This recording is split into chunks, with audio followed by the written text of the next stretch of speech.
E aí, pessoal, tudo bem? Como que vocês estão?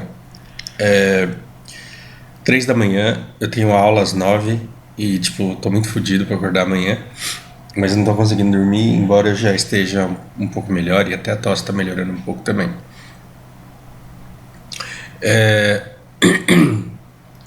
Eu tô com vídeos complexos aí pra fazer sobre vários assuntos, inclusive aquele que eu mais tô tentando e que tô gerando hype pra esse vídeo, né? Só no Cotoaro.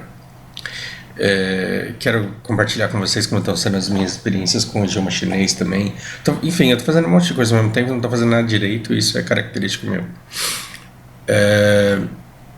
Mas aí eu decidi aproveitar que eu não tô conseguindo dormir e eu vou responder todas as perguntas que me fizeram, fiz da mais antiga para mais recente, tudo num vídeo só. E como esse vídeo é sobre perguntas muito específicas, ele não vai ter como ser didático para o pessoal muito do básico. Então, o pessoal muito do básico que tiver interesse em entender essas explicações vai ter que pegar a playlist de FI, vai ter que assistir desde o primeiro vídeo e entender onde a gente está na nossa conversa. Em especial, eu quero que vocês prestem muita atenção a respeito desse MGLG, porque foi um dos fundos que eu influenciei muitas pessoas próximas a mim a acreditarem nele, e agora que ele está em fase de resolução, a sensação de perda nele está muito grande, mas eu quero mostrar para vocês que a coisa não é tão ruim quanto parece. Então vamos lá. Primeira dúvida. Fausto, o que você acha de Fiagro? Eu queria muito que você falasse sobre Fiagro, porque eu acho uma grande oportunidade e tudo mais. Vocês lembram do primeiro e segundo vídeo que eu falo, não lembro exatamente agora que vídeos, mas que eu falo que fundo de papel é uma coisa, que fundo de tijolo é outra coisa? Que fundo de tijolo você compra um prédio, você aluga por 0,5% do valor do imóvel ao mês, paga uma taxa de administração cara e recebe o que sobra disso.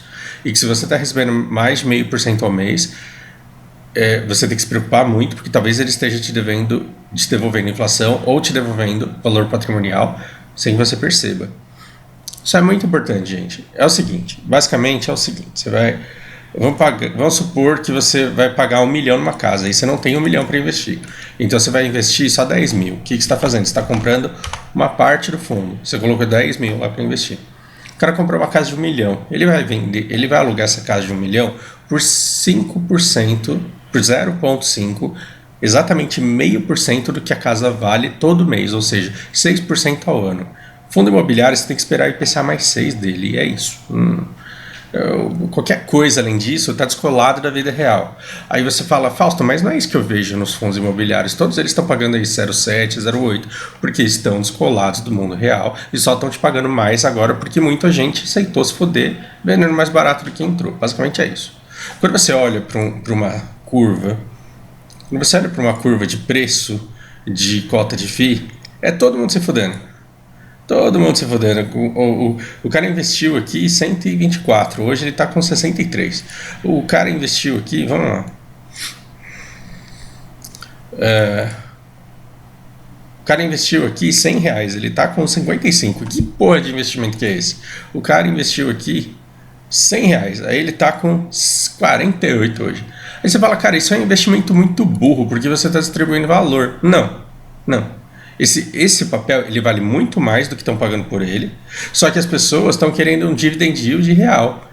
Já que esse Selic está pagando 8, 9, 10, 11%, se isso daqui não me pagar pelo menos 7, 8% com a segurança do imóvel, eu não fico nele. Eu vendo e vou para a Selic.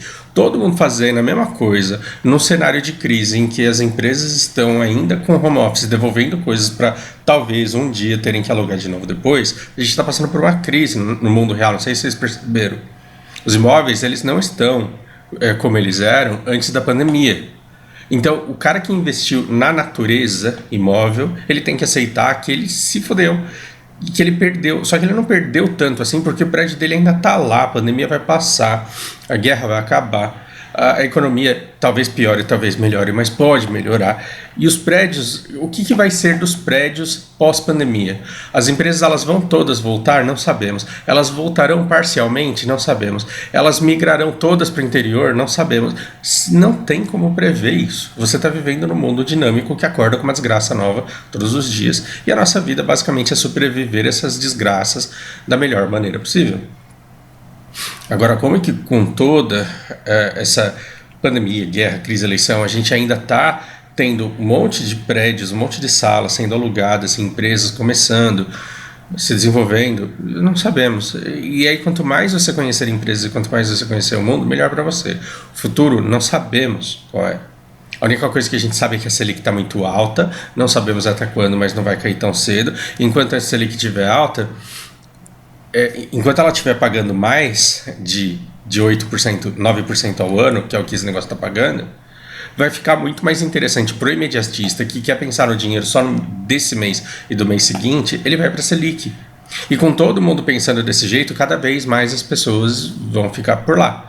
Se o cenário todo melhora, isso não vai acontecer de uma hora para outra, mas os juros eles batem num pico de 13%, 14%, 15% ao ano e começam a despencar por algum motivo de populismo para a eleição, por exemplo, duvido que isso vai acontecer.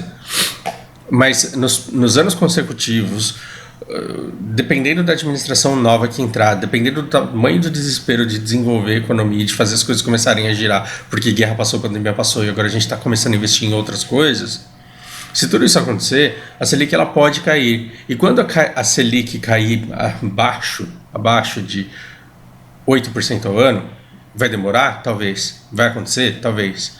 Se cair para baixo de 6% ao ano, os caras vão na Selic eles vão falar, porra, na Selic eu não estou ganhando o que os caras lá que ficaram no fundo imobiliário estão ganhando. E eu não sou otário, e eu vou voltar para lá, e eu quero voltar para lá, eu quero comprar essas cotas de fundo de volta. Só que aí se todo mundo começar a pensar isso, você acha que essa cota ela vai continuar valendo o preço que está? Depende de cada fundo, isso também é muito importante. Mas do mesmo jeito que caiu tudo, as coisas elas podem começar a subir todas de uma vez.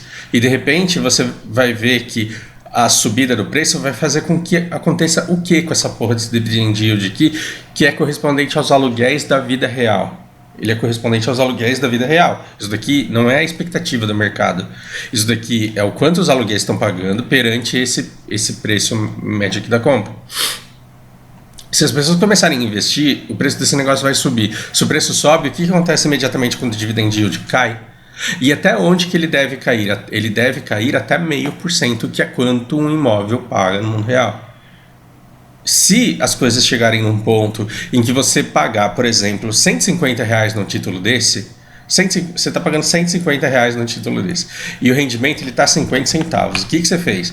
Por um rendimento de 50 centavos, você pagou um título de R$150, ao invés de conseguir 0,5% ao mês, você está conseguindo 0,33%. O que você é? Otário, porque você não sabia o que estava comprando. Porque você não fez uma conta básica de quanto você espera receber de dividend yield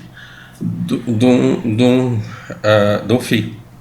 E quando é que você faz essa conta? É fácil, essa conta você faz no momento da compra, porque o preço que você paga pelo papel eterniza a base do seu cálculo de dividend yield. Está conseguindo acompanhar o meu raciocínio? Ou seja, se esse daqui está pagando 50 centavos e ele sempre paga 50 centavos e eu pago R$60 nele, eu estou sendo muito esperto, porque eu estou pegando 50 centavos e estou dividindo por 60. Ele está me entregando um yield mensal de 0,83. Isso é muito alto para o imóvel. Por que eu estou conseguindo receber isso do investimento? Enfim, porque alguém vendeu, porque a Selic está pagando 0,9. Então ele falou, eu não vou ficar em 0,8 porque eu não sou otário. Só que se a Selic despenca e esse cara ele quer voltar para cá, esse preço aqui, por interesse do público comprando, pode jogar esse título a R$90. Aí, se bater em R$90, o que eu vou vender? O que eu vou vender? O que eu vou fazer? Eu vou vender esse papel. Porque 50 centavos corresponde quanto a R$90? Bom, aí a gente chegou no valor justo, que suba para R$110. Se chega num ponto de R$110, o que eu descubro? Que eu investi num papel, 63, tem um cara querendo me levar a 110, e a 110, os meus 150 centavos representam apenas 0,45. Ou seja, eu pego esse dinheiro, compro um outro imóvel, e dele eu espero receber pelo menos 0,5, pagando aí as taxas todas. Aí você fala, Fausto, você está muito abstrato. É porque eu quero que você consiga pensar dessa forma, porque essa forma vai além do que a média de canais que falam sobre FIIs fazem com que você queira pensar.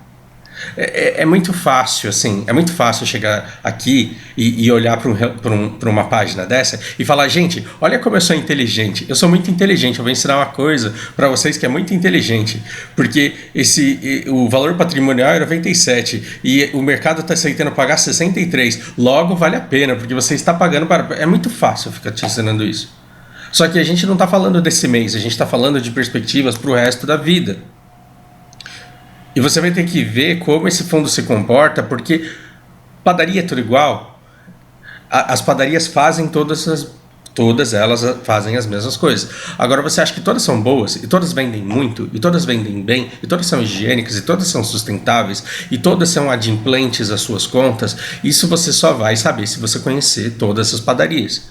E como você não conhece todas as padarias, das duas uma, ou você se engaja em conhecer todas as padarias do mundo, ou você se engaja em conhecer várias padarias e escolher as melhores dentre todas aquelas que você conhece para você apostar suas fichas, porque aí você compra um percentual dela e quanto mais limpinha ela for, quanto mais ela vender, quanto mais lucro ela der, quanto mais certinha nas contas, quanto menos juros, quanto melhores negócios, quanto mais barato ela comprar material, quanto melhor ela satisfizer os clientes, mais ela vai performar bem no mercado.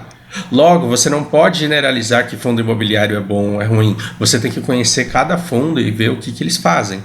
E você tem que ver onde estão esses imóveis e para quem que eles vão locar. E existe uma coisa que é sagrada: fluxo de caixa. Fluxo de caixa.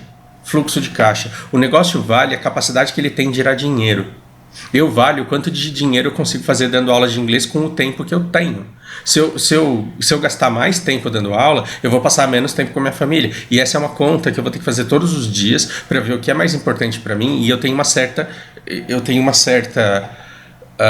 limitação física e temporal, mas também não adianta eu falar eu vou trabalhar 8 horas por dia, 7 horas por dia e a minha aula ser tão ruim e tão cara para o mercado que ninguém quer me contratar. Aí eu separo 40 horas de trabalho por mês e eu vendo só 10. Por quê? Porque não encontro pessoas interessadas em consumir o meu produto. Logo, não adianta um fundo ele ter um monte de imóveis como esse daqui. Quantos imóveis? São 15 imóveis em 2 estados, só que aí você vai ver e 20% deles estão vazios. Vazios foi foda, né? Eu tô inventando umas palavras.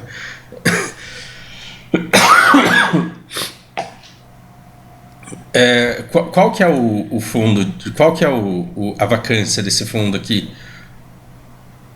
16%. E a vacância desse fundo aqui? Em termos de vacância, esse daqui é o mais fodido de todos. Ele tem 54% de ocupação, significa que 46% dele está vazio. Quantos prédios ele tem? 4. E onde que eles estão? Aí você vai ver Vila Madalena, legal, Pinheiros, não sei, Bela Vista. Alphaville vai ser, talvez, um dos últimos lugares a se recuperar a curto prazo, mas talvez, dependendo da evolução do cenário, talvez ele seja, a longo prazo, uma ótima opção para o mundo novo que está se formando. Isso é muito interessante, porque e eu não estou falando que isso é positivo para esse fundo, não.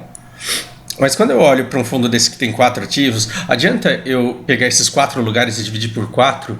Não, porque não é assim que o mundo funciona. Eu tenho que ver que em Pinheiros, que é um lugar bom, que tem demanda, ele tem 1.000 metros quadrados. Eu tenho que ver que na Vila Madalena, que é um lugar que tem demanda, ele tem menos de 1.000 metros quadrados, que aqui ele tem 1.000 metros quadrados e que em Alphaville ele tem 33.000 metros quadrados.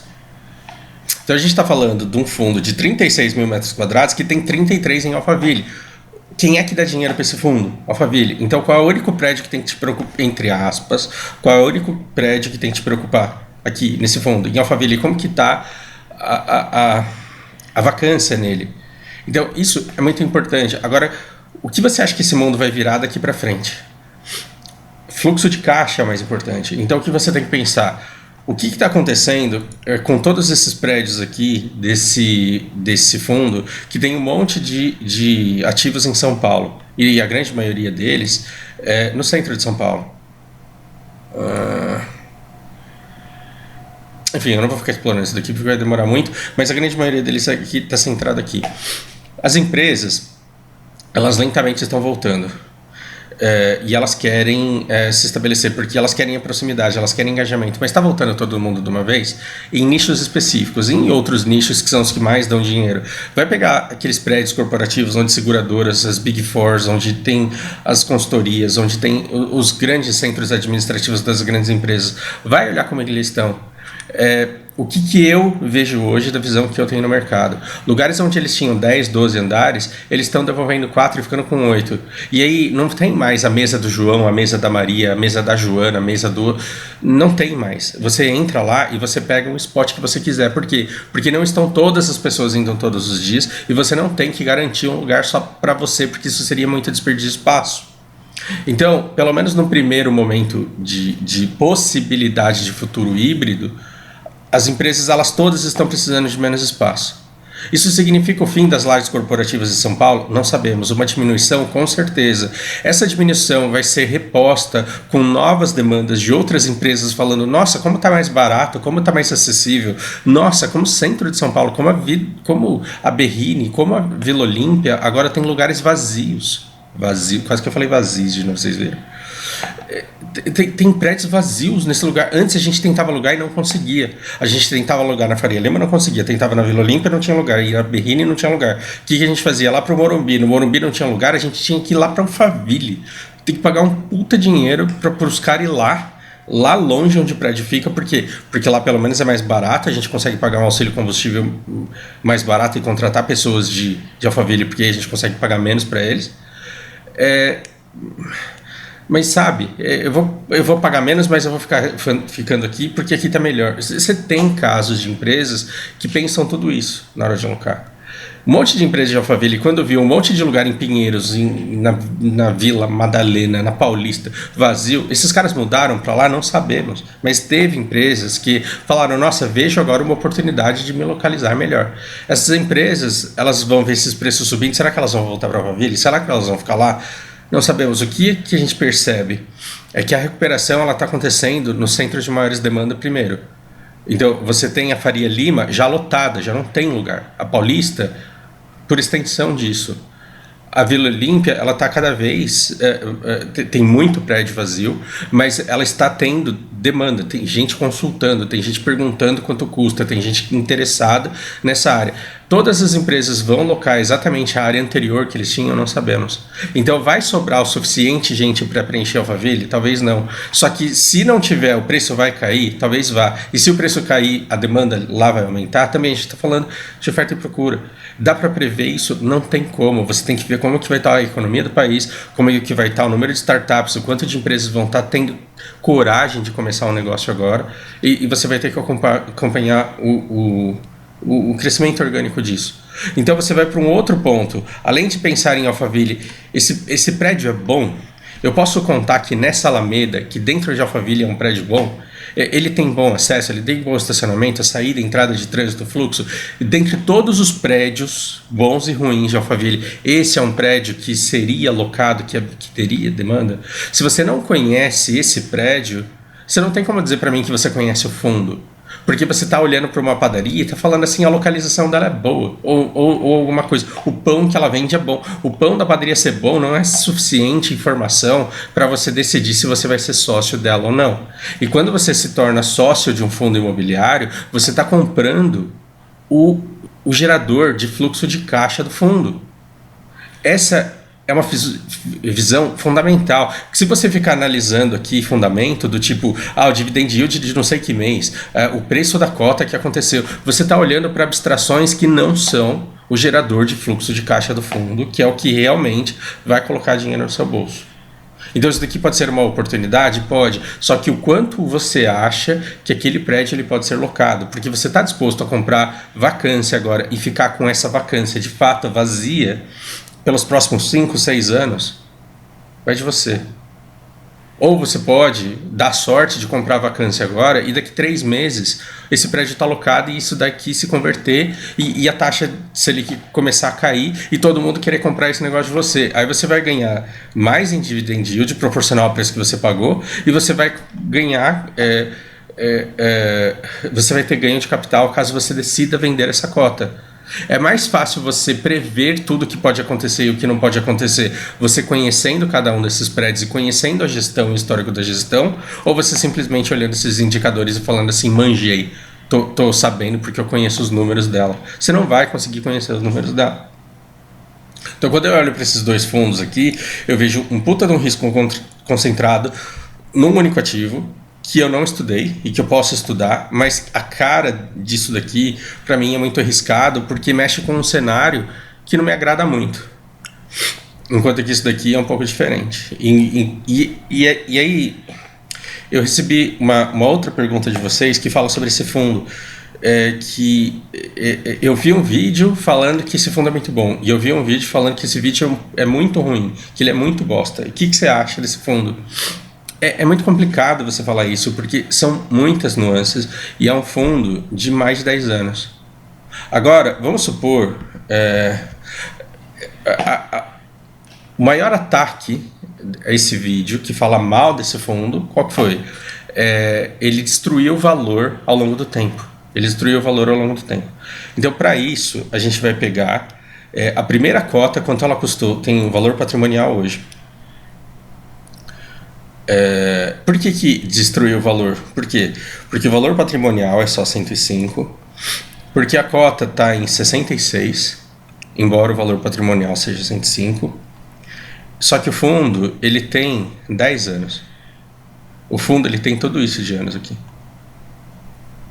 E assim, o valor patrimonial só tem até 2016, a partir de 2016, então esse relatório ele está incompleto.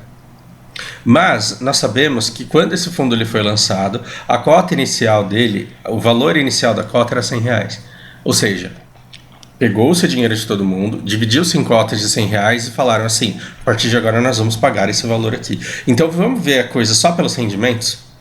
Se esse fundo é de 2010, ele muito rapidamente começou a pagar os 50 centavos, que é o que se espera. Lembra que eu falei que se você compra uma casa de R$100, quanto você pode esperar de aluguel dessa casa? 0,5% ao mês, 50 centavos. Esse fundo ele começou a pagar 50 centavos regularmente. Olha que alegria, olha que legal. Teve emissão? Se teve emissão, teve emissão de cotas, os caras compraram a cota, mas você que entrou com R$100, você garantiu a sua cota por R$100. Se o mercado está pagando 120, 130, 160, se o valor patrimonial está oscilando, se não está, o seu preço de entrada foi R$100, certo? Ok. De repente, em 2011, você começou a receber 67 centavos. Isso daqui é um ganho considerável. E depois 83 centavos. Aí depois quando chegou aqui, aí aqui me acende um baita de um alerta. Um baita de um alerta, porque não existe almoço grátis. E se você está recebendo muito mais do que você deveria, é porque você não está recebendo somente os rendimentos. Você está recebendo a amortização, ou seja, o fundo ele está te devolvendo mais dinheiro do que ele tem condições de devolver para sempre, e você vai ter que tomar responsabilidade sobre esse dinheiro e reinvestir. É como se o fundo ele estivesse recebendo os aluguéis e ao invés de te dar 50 centavos, ele estivesse te dando R$1. Aí você pega R$1, divide por 100 e fala, porra, eu estou ganhando 1%. Aí você vai no inquilino e você vai perguntar o valor do prédio. E você pergunta, quanto vale esse prédio? 100. E quanto você está pagando de aluguel? 50 centavos. Se você está pagando 50 centavos de aluguel, como que eu estou recebendo R$1? E ninguém se faz essa pergunta quando está nadando de braçada. Quem está vendo esse rendimento aqui está falando, puta que pariu, como eu sou inteligente, cara. Eu sou muito inteligente porque eu paguei R$100 no negócio e estou recebendo 1 e 1, estou recebendo dinheiro pra caramba. E aí quando bate 2016, o que ele faz? Ele ainda vai lá e recebe uma amortização. Isso daqui não é rendimento, isso daqui é amortização. O fundo vendeu imóveis e falou, toma aqui o dinheiro do imóvel que eu vendi. Se você tem participação em imóveis e o fundo vende um imóvel e pega o dinheiro e te dá, o que ele está dizendo? Que o aluguel que você recebe vai cair drasticamente. Era a mesma coisa que você ter 10 casas, o cara vender 2 e falar, toma o dinheiro. Quantas casas você tem para alugar? 8. Você vai conseguir alugar 8 pelo preço de 10? Não vai. Não vai, porque você amortizou, você recebeu a amortização desse dinheiro e cabe a você decidir onde é que você vai investir esse dinheiro. Se você vai comprar mais cotas desse fundo ou se você vai comprar cotas do fundo com melhor custo-benefício no momento que esse dinheiro entrou na sua mão. E ainda assim ele continua pagando um valor alto. Um valor alto perante os R$100 que você pagou. Logo, é natural que esse fundo não esteja mantendo valor patrimonial. E qual que é o argumento contra ele? Olha, você tem que ver que tem inflação direto, e a inflação não está preservando o valor patrimonial, porque 10 anos depois, um fundo que valia 100, ele ainda está valendo 100, ele está valendo 110. É 10% de inflação em 10 anos, e a inflação em 10 anos foi muito maior do que tudo isso. Sim, só que você não percebeu que o rendimento que você recebeu ao longo desse tempo, ele estava muito discrepante com o valor que você pagou na cota, independente da besteira que o povo estava fazendo no mercado secundário. Percebe? Aí o valor da cota cai, só que no pior momento, nos piores momentos, ainda não está longe de ser um fundo que condiz com o que deveria te render um fundo que te pagou mais de 1% de dividend yield durante 4 anos, compensou não só o rendimento, mas a inflação e amortizou o valor de dentro dele, e ainda assim ele está rendendo uma grana que justifica o que você deixou sobrar dentro dele. E aí, de repente, ele te joga no colo mais uma amortização ainda de R$10. Ou seja, você pagou 100 e só de amortização você recebeu 20 de volta de coisas que esse fundo vendeu. Porque ele teve que se livrar desse dinheiro porque ele não queria comprar mais nada. Basicamente isso. Estamos desconsiderando emissões, porque essas emissões podem ser... Novas cotas podem ser emitidas, mas aí outros caras foram e compraram essas cotas, e o que o mercado secundário estava fazendo e quem estava compensando e quem estava prejudicando não interessa, você continua sendo cotista do fundo. Você percebe então que hoje esse valor aqui é justificável pelo excesso de rendimento que você teve nos anos anteriores, então eu acho que você não tem do que reclamar. Você tem a responsabilidade de ter investido bem esse dinheiro aqui.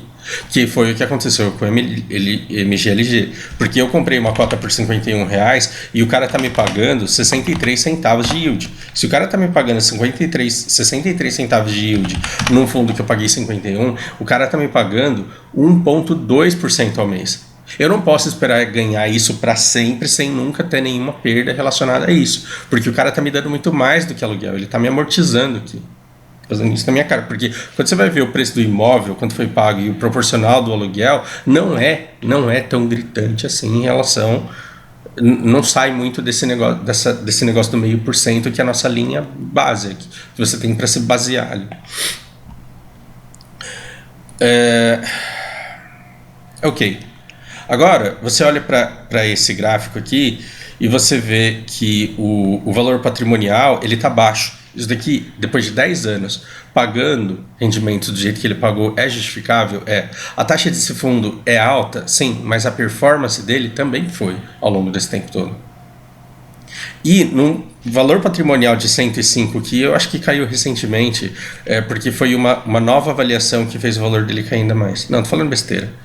Ok, que ele vale esse 105. O mercado ele está pagando muito pouco em relação a isso. Isso significa que eu sou otário se eu não comprar? Não. Por quê?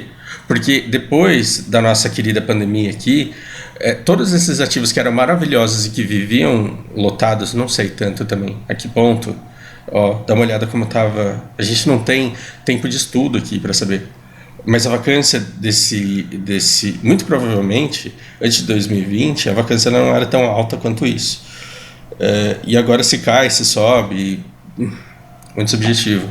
Agora o futuro desses prédios, e se eles terão demanda ou não, é um assunto muito sério. Então, aquele produto que você tinha, agora você já não tem mais. E são tantos ativos em tantos lugares espalhados, que você não tem como saber se isso é segurança ou se é fragilidade. Porque você não conhece cada um desses prédios e você não sabe se cada um deles vai ser a padaria vencedora do seu respectivo bairro. Logo, você tem que conhecer os indicadores para saber se esse fundo ele é bom no passado, mas você tem que conhecer os ativos para saber se esses prédios que eram bons há 2 anos atrás serão bons daqui 5 anos de acordo com as suas perspectivas de hoje. E sem saber isso, você não deveria estar se arriscando num negócio desse.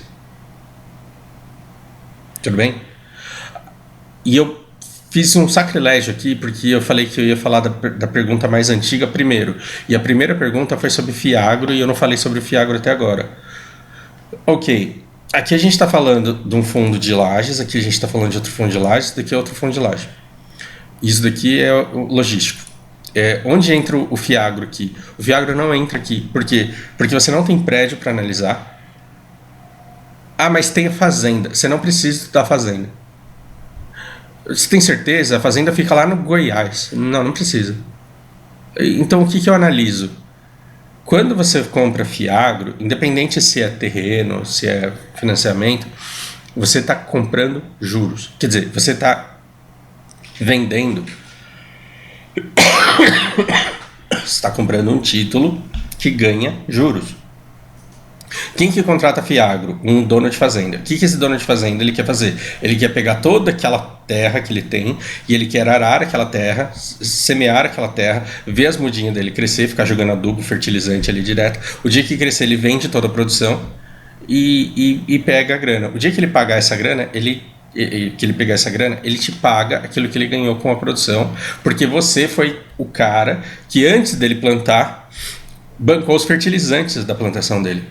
Então ele tinha terra, ele tinha os tratores, ele sabia o que fazer naquele lugar, mas ele não tinha grana. Por quê? Porque ele viajou muito, porque ele comprou outro terreno, porque ele comprou outra fazenda, e ele sabia que com a fazenda que ele tinha, ele ia conseguir pegar dinheiro emprestado. Aí ele foi no BNDES, ele foi não sei aonde, ele foi no, não sei para mais que lugar, e era tanta burocracia, era tanta dificuldade que ele foi no banco e tal, cobrou um horror dele. Aí ele foi num fundo que tinha a grana que ele queria. E ele falou, olha, eu te pago, eu te empresto aqui por esse valor aqui, o que você acha? O cara falou, topo. E aí esse cara que vendeu a grana para ele, deu o teu dinheiro, porque você comprou uma cota dele. Você comprou uma cota de um fundo que o gestor emprestou para o cara comprar fertilizante para fazer o que ele tinha que fazer para um dia te pagar. Ou seja, você compra um título de dívida, como se fosse uma debênture, e você vai receber do cara. Esse cara vai te dar calote? Não. Por quê? Porque primeiro ele já é rico, segundo ele vai ganhar muita grana, se tiver uma tempestade e levar toda a plantação dele embora, ele vai receber do seguro, e o dinheiro que ele receber do seguro vai dar para te pagar.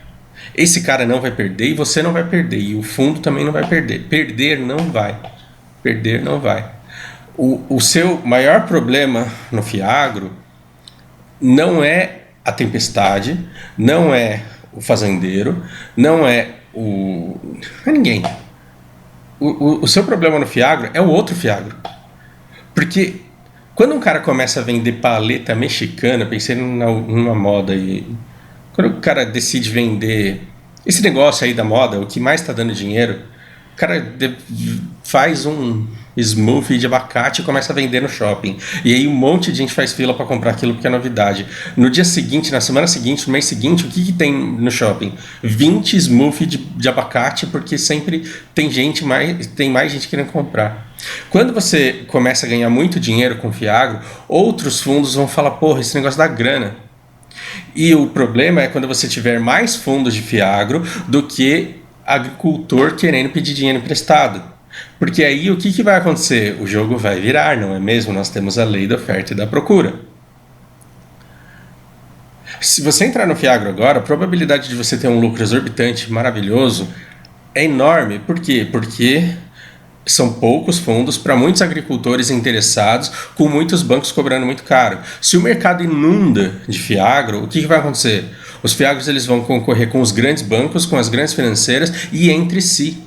E aí quando você vai olhar uma carteira de Fiagro hoje, você acha lá vários indexadores, mas tem CDI mais não sei quanto, tem IPCA mais não sei quanto, tem, independente de inflação mais não sei quanto, independente do indicador, você tem um indicador muito benéfico para você emprestar dinheiro hoje, ganhar mais do que a Selic, ou menos do que, sim, mais do que a Selic, porque é mais arriscado do que a própria Selic. Então conforme a Selic sobe, o Fiagro também vai crescendo mais, porque se a Selic for mais barata, é claro que o fazendeiro vai lá. Então assim, ele vai pagar mais caro. Não, falei besteira. Se lá for mais barato, ele vai lá. Você tem que oferecer um negócio um pouco mais barato e mais vantajoso. Só que você está oferecendo um negócio que tem um certo risco e que se o cara não te pagar, você vai ter que entrar com um processo judicial para tentar executar a garantia e pegar um pedaço da fazenda dele. Você quer ter todo esse trabalho? O cotista quer que você pegue um pedaço da fazenda do cara? Não, porque depois você vai ter que vender para outra pessoa, talvez para ele mesmo parcelado. Não interessa esse negócio, mas o agricultor dificilmente ele vai te dar calote. O problema é que se lota de... Desculpa, eu estou me perdendo aqui. Se lota... e eu não sei por que eu não estou deixando vocês me verem. Se lota de Fiagro no mercado, o que vai acontecer? Eles vão... O agricultor ele vai começar a barganhar cada vez mais. Aí você colocou dinheiro esse ano no Fiagro. Ele emprestou e deu um puta de um retorno. E ele te devolveu 95% do rendimento desse retorno de juros. No primeiro ano você colocou 100zão lá, você recebeu, sei lá, 20 conto. E o seu principal ainda tá lá. 100 conto ainda tá lá e você recebeu 20. Você falou, cara, eu tive 20% de dividend yield, nunca mais saio desse negócio. Só que ele te devolveu juros, te devolveu inflação, e o ano que vem ele vai ter que pegar esse dinheiro e vai ter que comprar mais dívida de agricultor. Ou seja, ele vai ter que emprestar dinheiro para mais agricultor. E se o ano que vem o agricultor não tiver dinheiro? Ou pior, e se o agricultor, ao invés de te pagar, por exemplo, 18%, ele decide se pagar 9% porque o vizinho tá oferecendo por 10%? E se a inflação desse ano bater 8,5%? Você está entendendo onde eu estou querendo chegar? O problema de todo fundo de papel é que no imediato, quando você tem muita gente querendo adiantar pagamento de recebíveis, os caras aceitam muito pouco dinheiro pelo papel que eles têm para receber.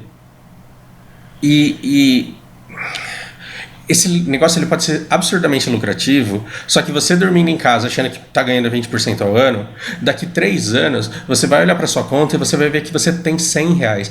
E talvez esses R$100 eles estejam sendo emprestados para fazendeiro por uma taxa menor do que você teve no primeiro ano. Aí passa 3 anos desse negócio, você está com os mesmos R$100 e ao invés de receber 20 no ano, você recebe 12. Só que uma coisa é R$20 com o poder de compra de hoje. E outra coisa é 12 com o poder de compra daqui 3 anos.